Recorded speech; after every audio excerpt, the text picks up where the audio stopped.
Welcome. Thank you, InsideSales.com. Excited to be a part of the Tech Summit. Today, what we're going to do is we're going to talk about how to use sales tech and improving the sales process really to shorten your sales cycle and increase your average contract value. One of the biggest issues that we see whenever we're working with clients and even frontline individuals is always looking for ways to either use technology or improve performance to get deals over the finish line post the demo. What happens from the discovery? How do we get to a close? So we're going to cover different ways to handle that and to get to understand the business with tech. A little bit about me. So I've been in technology sales for almost 12 years now. As the first vice president of sales at Glassdoor, I built out the original sales organization there. I have done that for a couple of startups since then. Now I am the CEO of Skaled. We are based here in New York City, and we work primarily with growing technology and a few other services industries, organizations, helping them to build out different processes within their sales organization. So, what that means for many of our clients is, we're actually helping individual companies to establish trust with buyers and then create momentum in the sales process, right? And we know that momentum is a great thing when it comes to the sales process. So we're going to talk a lot today about how to increase that momentum using sales tech, and really what are the numbers that we need to be looking at? What's the data? I can't hear you. Okay. Great. Hello, this is Jake Dunlap with Skaled. Very excited to be a part of the Inside Sales Tech Summit, and really excited to talk. All right, hello everyone. This is Jake Dunlap. I am the CEO of Skaled.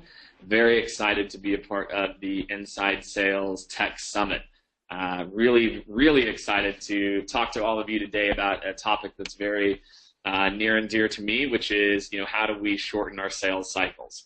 This is when we talk to frontline reps all the way up through senior executive leaderships, finding different ways for us to be able to shorten our sales cycle, increase our average contract value is, from what we've surveyed, the #1 topic for many people as they're considering their plans for 2017. So pumped to talk about different ways to improve the process, and then how to use sales technology along the way to both help you identify where those bottlenecks may be and may pop up in your sales process, and then what can we actually do about it, and what sales tech exists in that middle funnel in particular to be able to solve for some of these bottlenecks. So a little bit about me. So my background, I've spent the last 12 plus years in technology sales. So first as the vice president of sales at Glassdoor and built out the original sales organization there. Since then, I've worked with hundreds of startups from seed through pre-IPO through to publicly traded companies, helping them to optimize different aspects of their sales organization and process. So, what we do at Skaled, quick disclaimer, I am the founder. We help B2B companies build trust with buyers, right? And as a part of doing that, create momentum in the sales process to accelerate deals. And so, really our goal as an organization is to partner with leading VPs of sales, founder-led sales organizations, helping them to both identify bottlenecks in the process, fix those bottlenecks using a variety of different methodologies, whether that's process improvements, technology, etc.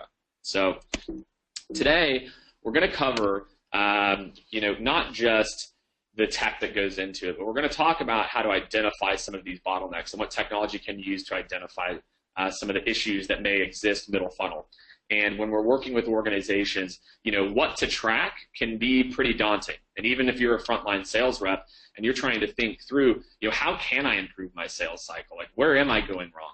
Understanding what to track is extremely important. So then once we've covered what to track, we'll dive into how to track it. So we're going to look today at a tool called Insight Squared. It's a tool that we utilize. There's a lot of really great tools out there that can help to surface some of these insights. We'll talk about some of those later, but we'll take a look at some Insight Squared screenshots in particular. Then once we've identified these issues, what do we do about it, right? I don't think there's any shortage of data that exists or people telling us things that we're doing wrong, but then what the heck do we do about it? And so we'll walk through 7 different steps on ways to kind of unclog this middle funnel, and hopefully then the tech that you can utilize to help to enable your process through those steps. So what do we mean by middle funnel? We are talking about from our first interaction with someone through the closing process.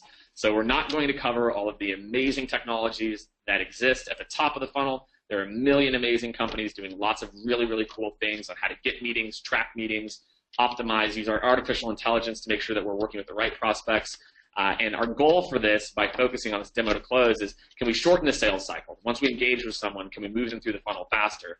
And then can we increase our conversion rates from each stage in our opportunity life cycle? And so when we think about that, what are the 5 metrics that you may or may not be tracking today that will help you with this middle funnel? And so lots of reps we talk to and senior leaders that we work with, many times come to us and say, Jake, we're not even sure what we should be tracking, right? So there's the classic SaaS metrics. There's bookings, MRR, CAC, LTV, all these metrics that people know, but hopefully we'll talk about some that might not be quite as obvious.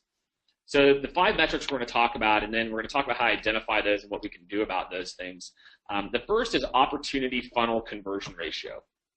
And when we're working with clients, what we see is that many companies are focused on our sales cycle. Our sales cycle is 55 days. Our sales cycle is 3 months, whatever that sales cycle might be. But really, if you think about a sales cycle, it's chopped up into many different stages. So you might have 5 or 6 or 7 opportunity stages in your opportunity stage count. But in reality, it's about how do I move from stage 1 to stage 2 to stage 3 to stage 4, etc. And so really understanding our conversion ratio at each individual step helps us to identify bottlenecks. Are we consistently underqualifying, meaning we're qualifying too many people in our first couple of stages to where we have great conversion percentages in stage 1 and stage 2 and then it falls off a cliff? Or do we have healthy metrics all the way down? So we'll take a look at some of those examples. The next, in a very similar vein, is opportunity stage duration. Meaning not our holistic sales cycle of 55 days, but from stage 1 to stage 2, how long are we normally there, right? Are we normally there for 15 days? Then the next stage is 20 days, and then it's 5, 5, 5. And so now we realize, wow, our massive opportunity is we really suck at getting people to this stage 3, right? So we get stuck in stage 2 where we've got to bring these different decision makers together. And so really taking a look at the average age and stage is going to help us to better identify potential bottlenecks. And then obviously looking at the sales cycle duration as a whole, where do we stack in the industry? When I talk to my peers, when I talk to others in the space or complementary spaces, what does our sales cycle look like? The fourth piece here, and this is the ugly one that many times we don't want to look at because we like to look at our closed won, is lost reasons. If you want to know why you're losing deals, making sure that you're tracking those reasons is absolutely critical. And then finally, we will talk a little bit about pipeline because where deals come from, what are the lead sources, the types of interactions that we have can also then help us to better understand where clogs may exist. We know that leads that come from this source typically get clogged in these stages. We know that leads that don't have these types of interaction points typically stall out here. So by utilizing and understanding better where our leads are coming from and how we're interacting with leads, it can also help us to better identify some areas of opportunity later down the funnel. All right, how to track. So first, let's talk about conversion rates by stage. Again, this is Insight Squared. Insight Squared, Data Hug, Clary, there are Collective Eye. There's a lot of really great companies doing some really interesting things around helping to better visualize information that already exists. It would be great if Salesforce would just visualize the information that we want to see. But there's a lot of people who have recognized that issue and now are doing a great job of solving it. So the first piece we're looking at here is that conversion rate by opportunity stage. So as you see here, as we look at a healthy organization, this is what a healthy pipeline conversion ratio looks like. Meaning only, we're kind of by the point we get to an opportunity, right? We have qualified opportunities. And it's not just initial appointments that are set with a mass of people. We have 90% of our leads moving and opportunities moving from stage 1 to stage 2.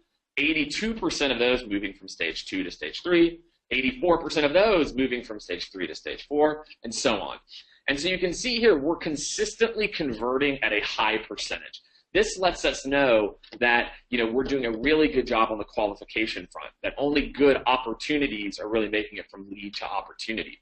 Now, some of our clients might look at this and say, maybe we're converting it too high, right? Maybe we're actually squishing the funnel too much. And what would happen if we were a little bit less rigorous in our qualification, we let a little bit more through? Could we maintain these really high thresholds? As we're looking through, for us, if we see anything over 70, 75% consistently, that's a really good conversion rate from one stage to the next.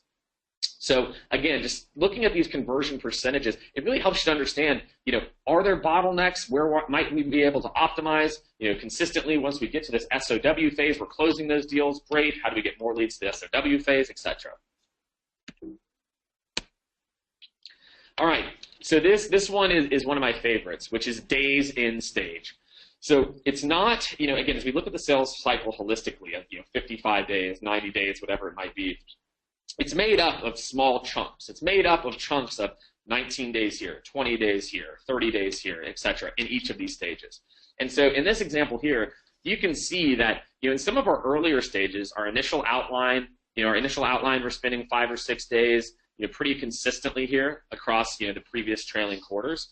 But consistently, as of late, we're getting a lot of deals stuck in this SOW sent phase. It looks like these numbers from the previous 2 quarters have increased dramatically, right? And that lets us to know, in this sales cycle in particular, we're getting a lot of people at that final proposal stage, but then that time between that final proposal stage and actually doing the revisions and closing the deal, it's taking quite a long time.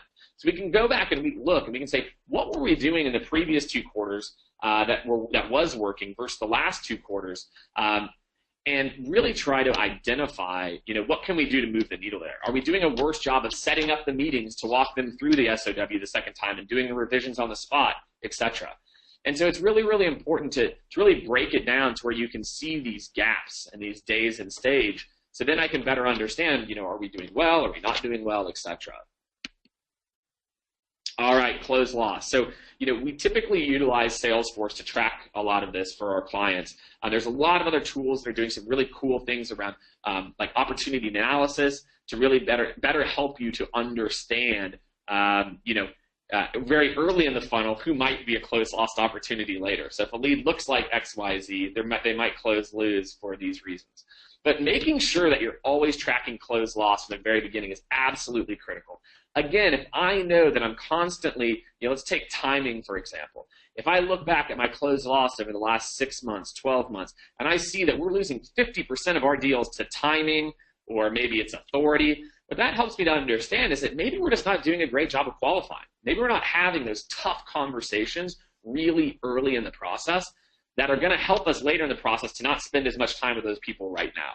Right? And so really understanding why we lose deals is just, if not more important, than understanding why we win deals. Because how we lose deals, that helps us to go back in time, look at our sales process and say, are we saying something consistently to where people keep looping us in with this competition?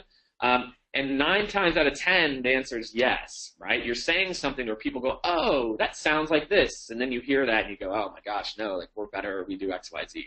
So, many times when you look at the closed loss, it really helps you identify these things that you might not think of intuitively that allow you to go back and say, oh man, at different parts of our sales process, after the demo, we're saying these types of things.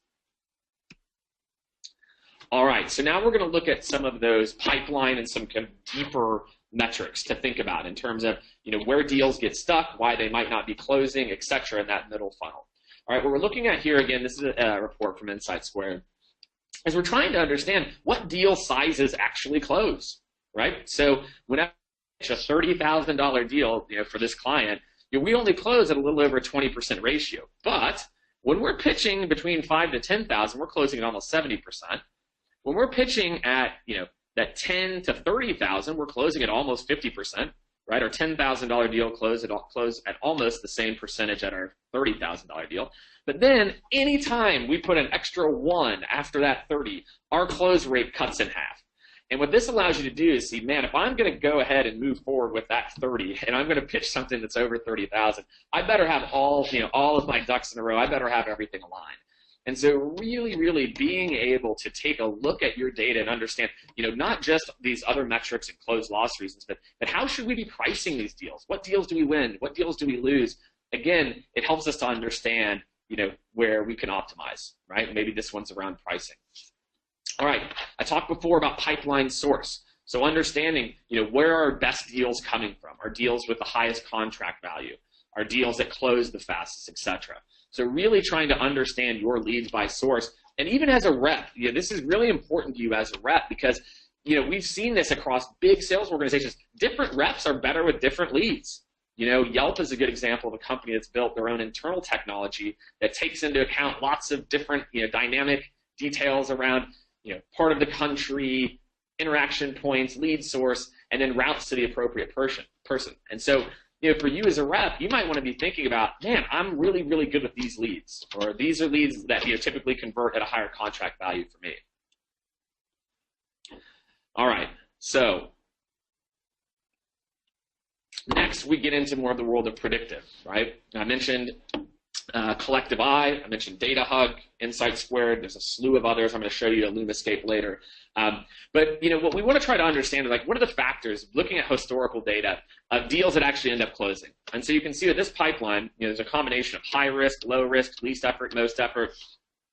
So you can see here, and these are all individual opportunities. So as of right now, in this pipeline, there's quite a few high risk opportunities.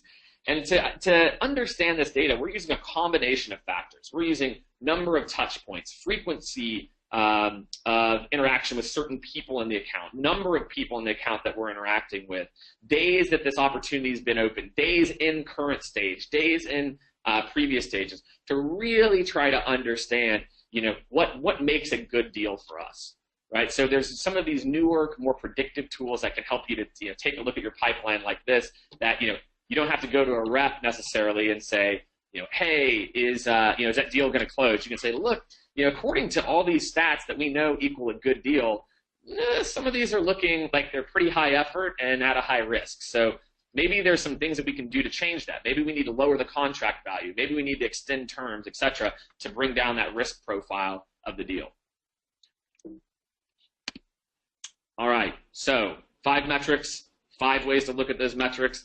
I hope that you have some new ideas now about ways that you can go and analyze your pipeline and find different kind of really cool ways to look at, for me as a sales rep or as an SDR, what's the right type of opportunity for me? Where am I getting stuck? Because when we look at sales teams that have 50, hundreds of salespeople, each rep, their sales cycle, and those stages that they get stuck in, sometimes, we almost always will see a band of most people are getting stuck here, but each rep is individual. And so really, as a rep, you need to make sure that you go back and you understand those metrics for yourself. Don't just rely on your manager to come to you to give you those metrics. Make sure that you're tracking those stages as well, so then you can move your own needle. All right, so now we understand we have some bottlenecks in our sales process. What can we do about it? All right, so we find that deals get stuck, and we're going to talk about technology at each step here in one of 7 places. In the progress agreement, the way that we gain agreement, objections, the way that we set the next meetings, the way that we reconfirm objectives and objections later in the process, how we divide out and have meetings with individual people, and then how we move those individual tracks forward. So first, let's talk about one way that you can shorten your sales cycle and increase your conversion from one stage to the next. The first step is having a progress agreement. A progress agreement is really you being transparent with clients about your process. And typically, and again, this is a much longer sales cycle, right? So this is, you can see here, this is something that goes from an August to December. But your sales cycle might just be 4 weeks, 6 weeks, 8 weeks, etc. So it's really important that in the very beginning, we talk to our clients, hey, here's our process. We do this, then we do this, then we do this, then we do this. Does that work internally with how you typically work together? But really just having a framework that everyone can agree to is going to help you, again, to help to bring down that sales cycle time, because now we're all on the same page. We're moving forward with this calendar in mind, and then increase the chances of us getting to the next step. Next is gaining agreement, right? I hinted at that in my last couple of sentences there, is we're always talking about the next steps, the next steps, and the next steps, and always gaining agreement from the client that we're talking to or prospect that, yes, I agree. Yes, that makes sense with our process as well, too. Yes, we do need to loop in John and the IT team. Yes, we do need to loop in the Southeast region to out their usage of the product as well. And so it's really important as you're going through these stages is making sure that we're always getting agreement, not just to take the next meeting, but we're planting the seeds in the head of like, we're going to take the next meeting, and here's what usually happens in our process. So if you look at that progress agreement, it's about getting that buy-in consistently. So even once we get to stage 2, now we're talking about stage 3, stage 4. And what that stage 3 or stage 4 looks like, I'll talk about this in Divide and Conquer, can be different for individual people or individual buyer groups, end users versus leadership users, decision makers versus executive buyers. All right, so when it comes to getting deals unstuck or how we move deals through at a faster clip, it's really listening to objectives or objections, right? It's that there are many times at each stage of this sales process. So if we look at a 6-step sales process, we hear these objections that come up about, time or authority and these things, and we just kind of sweep them under the rug. Or we say to ourselves, yeah, they said that, but it's okay because Tim's a really good guy, etc.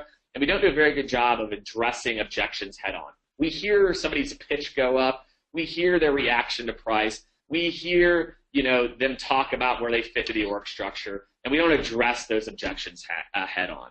And that especially happens as you're moving through each stage. It's really important that you're actively listening and you're running the plays that you need to get people to that next stage. And we're going to talk about some tech that can really help you with this in particular in the next section. All right, quick and easy. Set the next meeting. As a rep, if you take anything away from this, do not leave a meeting without the next meeting on the books. Nothing kills deals faster than not setting up the next meeting and trusting, oh yeah, great call. Hey, thanks, Tim. Yeah, follow up with me next week, right? And then what happens? You know what happens. They don't follow up, right?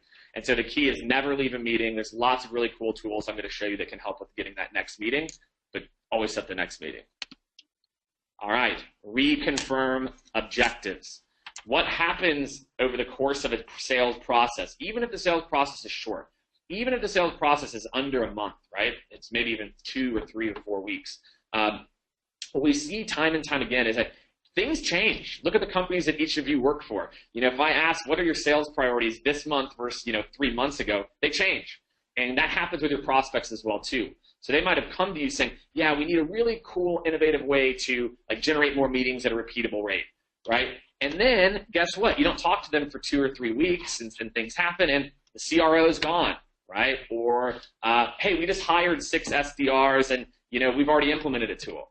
Things change at each step. So you have to make sure that you're constantly reconfirming each individual group's needs at each step, right? Always reconfirming, going back to those objectives, making sure that we're aligned on the same page. And finally, the next 2 steps here really are about how we deal with individuals or groups within an organization.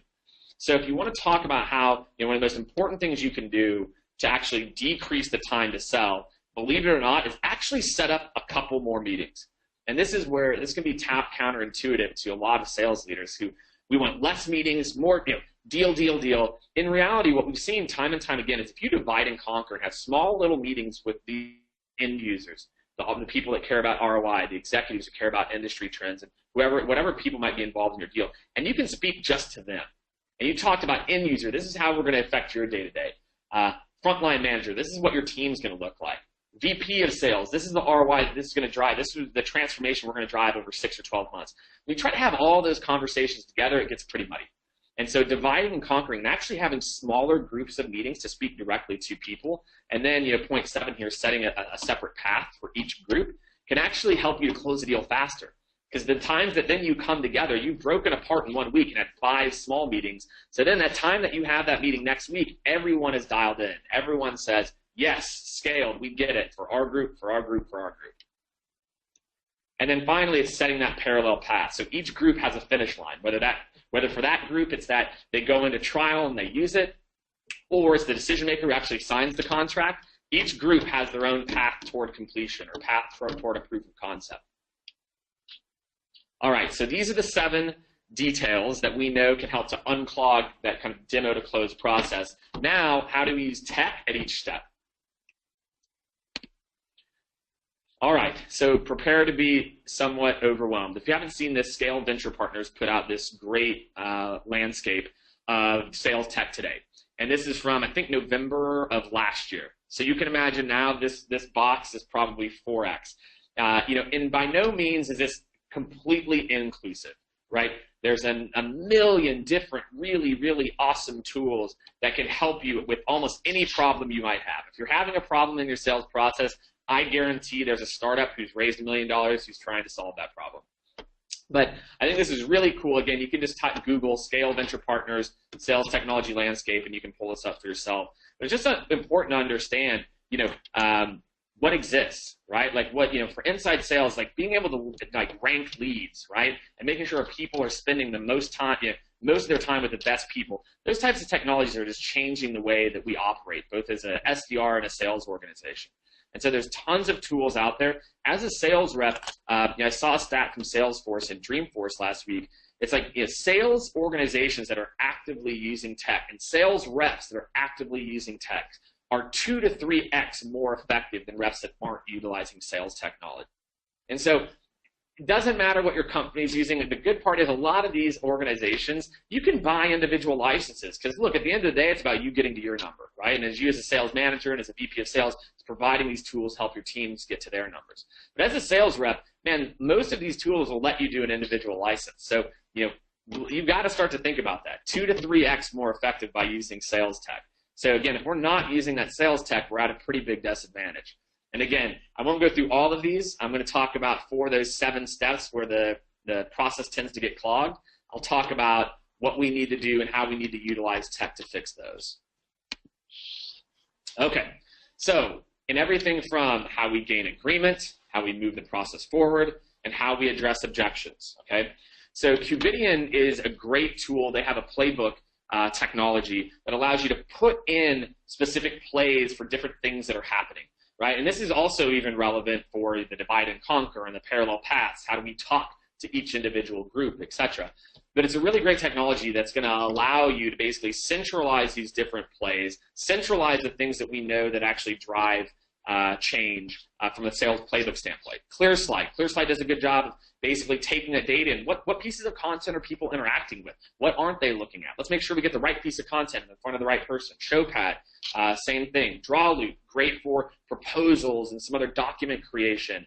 The screenshots that I showed you, Insight Squared, right? Going back to try to understand where am I losing people in this progress agreement? Where are we getting stuck? What's not working? Data Hut, also a great tool looking to solve that problem. Back to this slide. There are lots of tools that exist today. These are just some of the tools that we have a lot of familiarity with, that we've implemented with our clients and had success with. All right, next, setting the next meeting. There are no shortage of GoToMeeting. There's tons of tools that will allow me to insert my calendar in an email and allow you to help to book with me.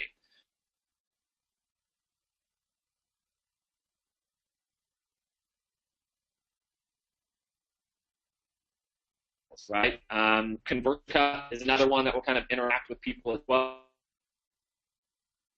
There's some really cool things around. We all know that we need to keep momentum going, right? We know that we need to have that next meeting on the books. When we talk about some of those data and the predictive tools, to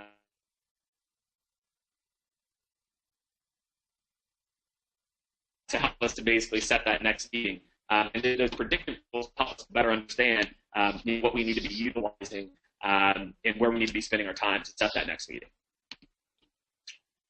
All right, what are some other good meeting tools? All right, as we're trying to reconfirm meetings, we've got all these different meetings happening in different. Easy. If you're an early stage company, it's really that also does for the sales playbook work as well. Our clients are using. We have some clients to utilize. GoToMeeting is obviously a standard. One conquer stage, we're talking about those meetings that were report on likelihood to close based on using deals that used video, where prospect and you were interacting, even if it wasn't face-to-face, at a 35% higher close ratio. Right? So you can go to Citrix.com and you can find that report. But again, there's a lot of different tools that can help us to both manage those different processes. Because again, today's buying world is much more complex. So we need to have technology that's going to help us. Octave, that's going to help us again with some of our sales patterns and sales playbooks. Collective Eye, which is really a great forecasting tool for sales leadership to better understand some of these nuances. So all of these different you need to have kind of they're going to make sure whenever you